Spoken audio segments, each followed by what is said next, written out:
Idza ra'aitumur rajul qad utiya samtan wa zuhdan faqtaribu minhu fa innahu yulaqqinu al-hikmah. Sabda Rasulullah SAW, sebenarnya hari apabila kamu melihat orang bersifat dengan pendiam dan bersifat dengan az-zuhud, maka dekatilah kepadanya. Sesungguhnya orang itu akan mengajar ilmu hikmah. Diriwayatkan hadis Ibnu Majah daripada Ibnu Khallad dengan sanad dhaif. Maknanya apa? Dan ada sifat orang yang menguasai ilmu hikmah. Mana dia diam, dia tu hikmah dan antara buka. Sebab bila kurang dengan makhluk, maka dia akan lebih dengan Tuhan. Dan bila hati dia zuhud saja, Tuhan akan ajar dia ilmu ladunni. Itu sengaja daripada syarat. Ya. Man zahada fid dunya allamahullahu ilma bila ta'allum. Ya, man zahada fid dunya, siapa yang menumpulkan hati dia dengan dunia. Hati ya. Jasad luar banyak orang ni, sahabat banyak kaya-kaya kan. Tapi hati tak, dia tak beri hati. Hati benda mahal, dia beri dengan Tuhan ni.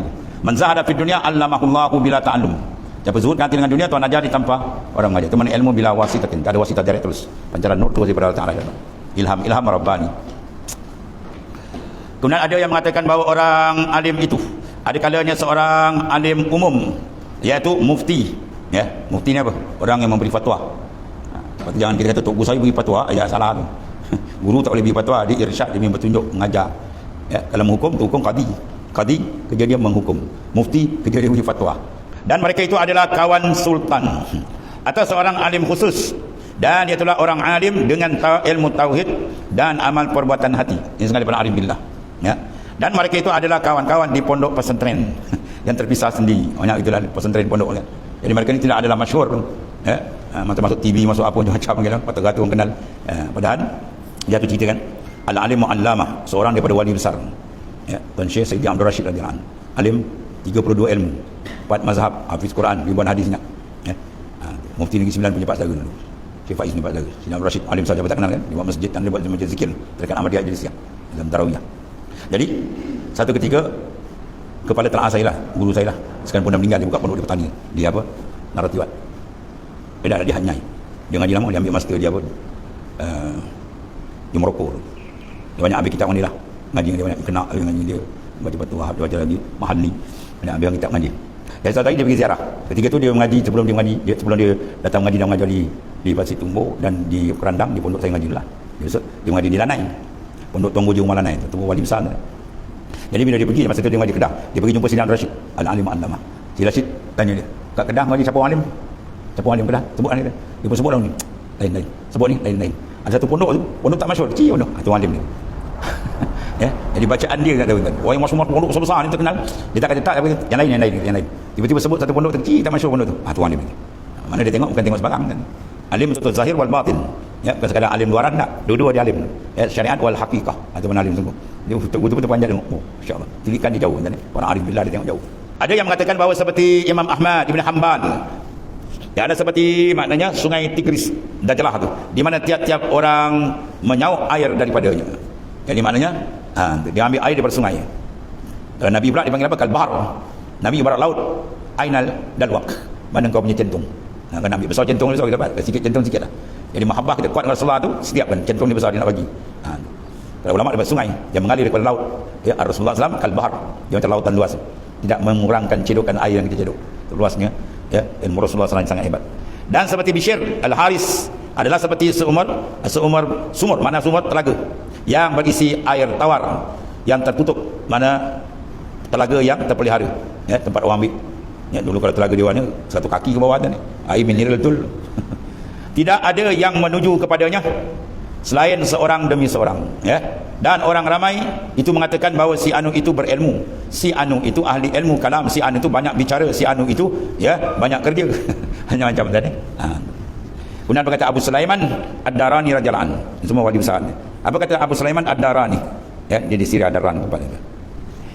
Ma'rifat, ya, ma'rifah kepada diam ada lebih dekat daripada makrifah kepada berkata-kata. Masya-Allah. Ahli makrifat yang banyak berdiam diri, ya, lebih hebat daripada banyak yang berkata-kata. Ini makrifat yang khasah. Bagi ada orang makrifat itulah man arafallah kalla lisan. Siapa yang betul kenal Allah Taala, mana kalla lisan. Keluar lidah, mana no comment.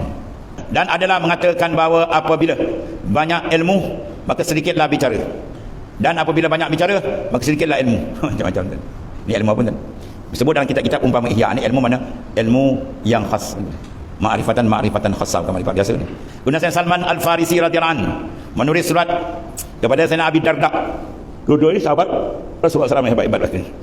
Dia kata mana? Di mana keduanya telah dipersaudarakan oleh baginda Rasulullah SAW. Surat itu di antara lain berbunyi, wahai saudaraku, telah sampai kepadaku khabar. Telah sampai kepadaku khabar, berita bahawa engkau duduk menjadi tabib mengobati orang-orang sakit. Ya, jadi Sayyidina Salman Al-Farisi utus surat kepada Syekh Abi Darda radhiyallahu anhu. Dapat berita dia jadi tukang ubat, mengobatkan orang. Maka perhatikanlah bahawa jikalau benarlah engkau tabib, mana doktor, tukang ubat, maka berbicaralah. Kerana perbicaraanmu itu adalah obat. Mana dia ni ahlillah, bukan sekadar dia obat luar, tapi obat dia obat dah dalam kalimat ni. Berbicaralah sebab perkataan kamu tadi adalah obat. Dan jikalau engkau buat sebagai tabib, ya, Allah, janganlah engkau membunuh orang muslim. Dia buat tabib, bukan tabib, dia bukan doktor, operate mati tu orang. Jadi maknanya kalau kau bukan lagi mursyid, jangan kau buat kau mati rohani orang. Itu maknanya. Kalau belum, jangan. Adalah Sayyidina Anas radhiyallahu anhu apabila ia ditanya, maka menjawab, tanyakanlah kepada penghulu kita Al-Hasan. Masya-Allah, jangan dulu kan. Dan Ibnu Abbas radhiyallahu anhu apabila ditanyakan menjawab, tanyakanlah kepada iaitulah Harisah bin Zaid. Dan Ibnu Umar menjawab, tanyakanlah kepada Said Ibnu Musayyab. Jadi mereka ni apa maksudnya? Semasa dah lepas tanya dia. Kita tak hantar soal, ana jawab. Ana entah menjawab, ana menjawab. Dahsyat. Dia apa tu menjawab. Orang dulu tu nak jawab membayar. Kan? Masa tu wali besar kata, kalau kau nak cari orang alim, aku bukan orangnya. Kalau nak cari orang yang orang, aku bukan orangnya.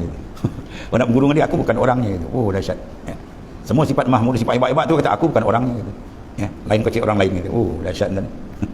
Kita, ana lah orangnya. Wah, maut. Saya lah orangnya. Habislah tu. Kemudian diriwayatkan bahawa seorang sahabat bagi Rasulullah SAW meriwayatkan 20 hadis di hadapan Al-Hasan. Lalu ditanya kepadanya mengenai pentafsiran hadis-hadis itu. Maka sahabat itu menjawab, tidak ada padaku selain meriwayat saja. Masya Allah. Sahabat tuan-tuan tu. Dia orang tanya dia apa maknanya tolong huraikan. Tak, saya tukar riwayat ni. Saya pembawa riwayat sanad dia. Padahal sahabat tuan-tuan kan dia tak faham kan, hebat. Tapi itulah kedudukan dia ni dahsyat. Kemudian lalu Al-Hasan menafsirkan hadis itu. Maka hairanlah segala yang hadir tentang kebagusan pentafsiran dan hafalannya. Maka sahabat tadi mengambil segenggam batu, kelikir, batu kecil lah, dan melemparkan orang-orang itu sambil berkata, kamu menanyakan kepadaku tentang ilmu, sedang yang ahli itu adalah dekat punggungmu. Bertanya ke dia, aku apa tu depanmu ada tu? Tanya dia dah. Dan di antara tanda-tanda ulama akhirat itu, bila banyak perhatiannya dengan ilmu batin, dia minat kepada ilmu tasawuf, kepada ilmu tariqah, kepada ilmu perjalanan makrifat. Itu tanda-tanda ulama akhirat. Kalau ulama dunia ni banyak pakai ilmu fiqh, banyak ada tasawuf, sikit je, dan tidak. Sebab dia tak berminat nak memperbaiki qalbi dia. Sedangkan tempat mukasyafah, tempat makrifat ialah qalbi. Berkata Syekh Sahal bin Abdullah Qusar di sana daripada Wali Abdan, keluarlah orang-orang berilmu di kalangan ulama, dan orang-orang yang beribadat di kalangan ubat, dan orang zuhud daripada dunia.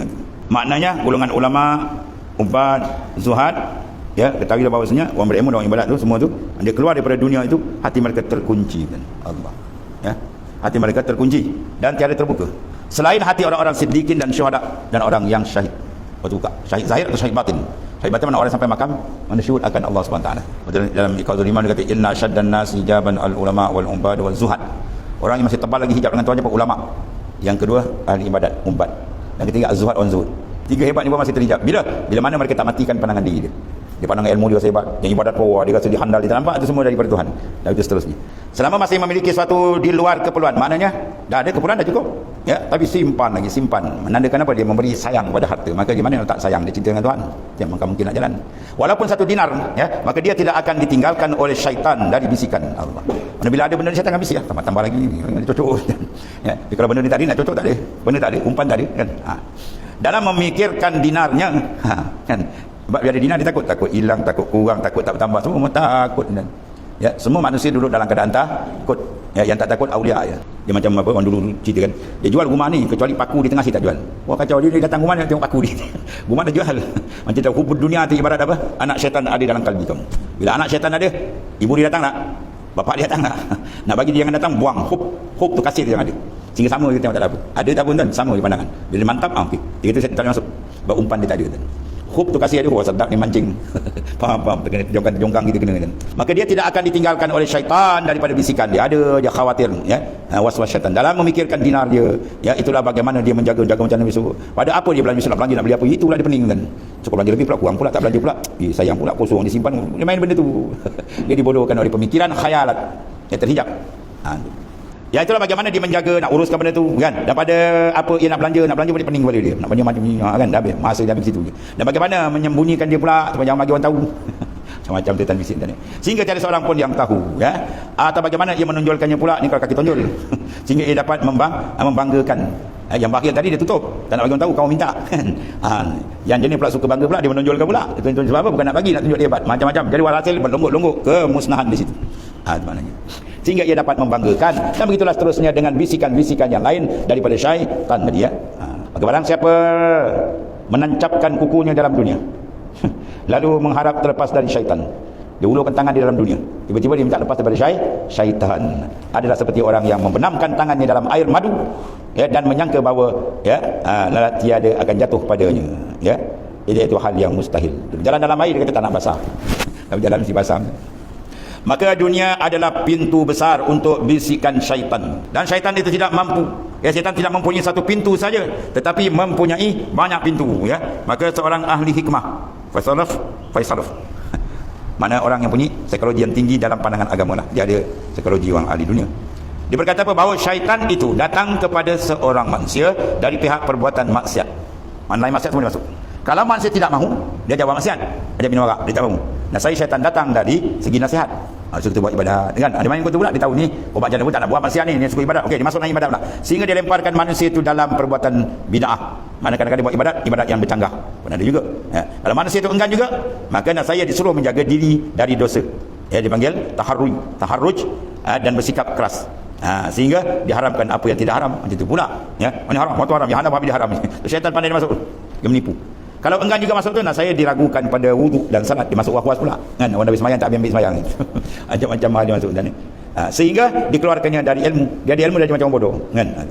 Kerana enggan, kalau dia enggan juga dia tak ikut was-was, maka saya diringankan, ya, diringankan kepadanya amalan kebajikan, ya, mana buat ibadat sikit-sikit saja, sehingga ia dilihat orang sebagai seorang yang sabar dan terpelihara daripada perbuatan yang tidak baik. Sebagai apa? Arif. Ada dalam tu. Semua dibawa untuk apa? Kepentingan diri dia. Itu syaitan punya main jahat. Lalu cenderunglah hati mereka itu kepadanya. Jadi besok manusia semua hadap dia. Orang panggil dia arif semua kan. Oh, berat. Maka timbullah sifat perasaan bangga diri pula. Syaitan masuk macam-macam. Dan binasalah ia dengan demikian. Pada waktu yang demikian pula bersangatanlah keperluan. Kerana apa? Ada akhir. Ya, maknanya kerana itu adalah akhir tingkat dalam perjuangan melawan syaitan. Dan tahulah kiranya apabila dapat melewati saya terlepaslah ia daripada syaitan, menuju kepada syurga. Syaitan kalkal. Dia macam anjing. Ya, anjing dia nak ambil kat bawah rumah kita dah ada tulang bekas rumah kita kahwin kan. Wah, dia nak ambil tulang gantung. Dulu ke gantung kat rumah. Kita halau dia lagi. Nyat dia lari sikit dia pusing pula. Dia masuk celah dapur. Kita halau lagi dia masuk celah sengkuap pula. Imam Ghazali cek ada 7 jalan. Ya, mula-mula dia mati tak buat ibadat. Yang mana lemah ambil lah. Yang bertahan masuk ke ni pula. Boleh lagi masuk ke ni pula. Bayang tu. Sebab tu maknanya berperang dengan syaitan, kata Hujatul Islam Imam Ghazali, mengadu kepada tuannya. Syaitan seperti kalkal, macam anjing. Kita datang rumah Cina dia kan, tokey dia, anjing menyalak. Kita nak bagi diam, panggil tuan dia. Dia, "Hoi, kau punya anjing." Dia pun keluar je. Dia kata kan, anjing senyap. Kalau kita lawan, kita pun macam dia. Dia nyalak, kita pun nyalak kan, habis lewat. Dia panggil tuan. Masuk yang berdepan dengan syaitan, kita rapatkan diri dengan Allah Ta'ala. Dapat diri dengan Tuhan, ada bantuan yang berbagai-bagai akan diberikan.